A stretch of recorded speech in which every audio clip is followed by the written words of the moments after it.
Foreign ministers from the G20 top economies have gathered in Johannesburg amid geopolitical rifts, tensions over the Ukraine war, and the top US diplomat a notable absentee.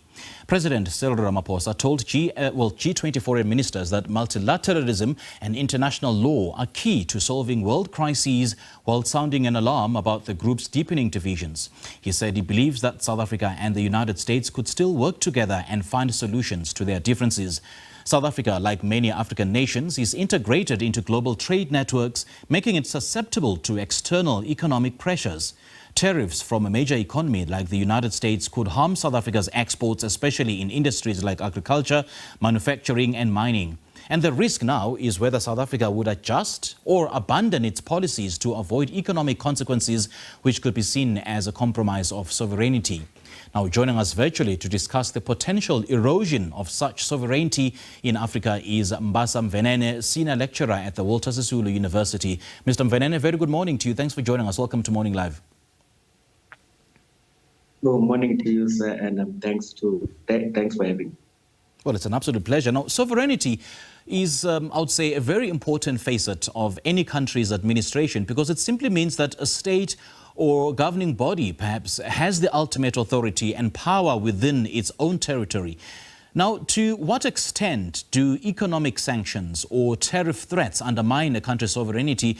Does South Africa even have enough economic resilience to withstand US tariffs, or does this sort of create a dependency dynamic? In terms of dependency on the US, I mean, we must admit that the US is a world hegemon. I mean, the US is a superpower militarily and economically. And if the US were to use sanctions or even trade embargoes against South Africa, this would definitely damage and harm the South Africa's economy and South Africans generally. But I think this, if it gets to that point, this presents an opportunity for South Africa, its relevant ministries, to consider diversifying our trade network. I mean, ending trade with the US or being kicked out of AGOA does not mean that this is the end of trade. It simply means that we need to end the dependence or reliance on a single superpower, and we need to take advantage of the shifting global order or the balance of power globally.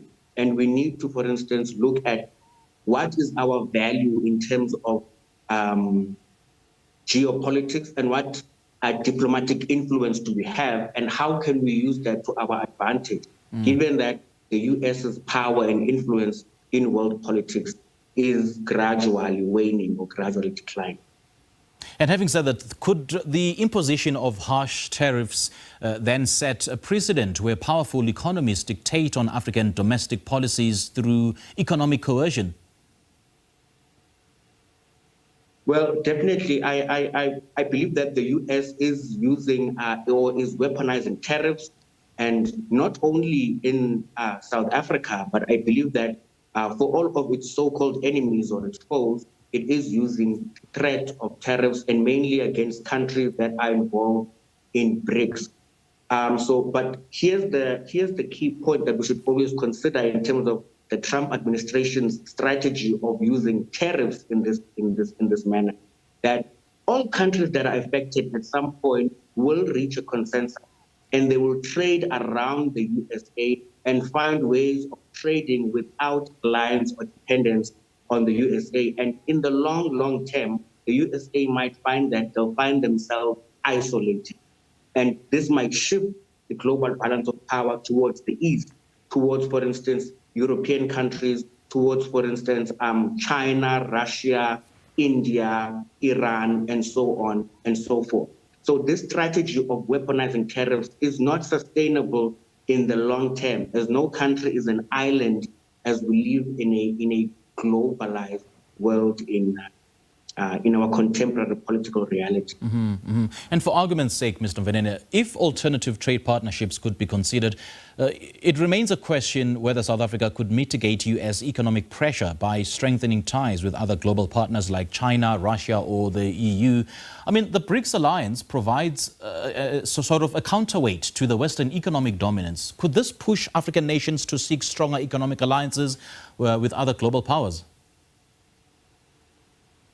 Well, definitely, because I think there is quite a number of African countries and specific African leaders who have argued publicly that China is a more attractive partner to deepen diplomacy and trade relations with, as opposed to the conditionality that come with having those kind of relations with the USA, especially when they tend to have presidents like Donald Trump, who just take these, these rash or even drastic actions which might hurt the USA in the long term. I mean, what is key here, what this moment teaches South Africa and our relevant ministries is that it is the importance of diversifying trade networks. We should extract maximally from our relations with the BRICS plus nations, like you said, European countries, and most importantly, we should take actions that make practical our core philosophy and our national objectives in our foreign policy, which speak to Pan-Africanism and South-South solidarity. We have, I believe, a free trade area within Africa, within SADC, and we should definitely make the most out of that and look towards other countries that view South Africa. For instance, the EU's EU Council President, Antonio Costa, argued that they view South Africa as an important trade partner, and we should not take this for granted. So we should definitely make the most out of our value, our geopolitical value, and our diplomatic influence within Africa and the broader global south. And in the mix of this impending trade war between the United States and the third world, or you could say the emerging market economies, what role then does the African Union and SADC play in protecting member states from such economic pressures? I mean, where is the African Continental Free Trade Area, which could help reduce reliance on the Western markets?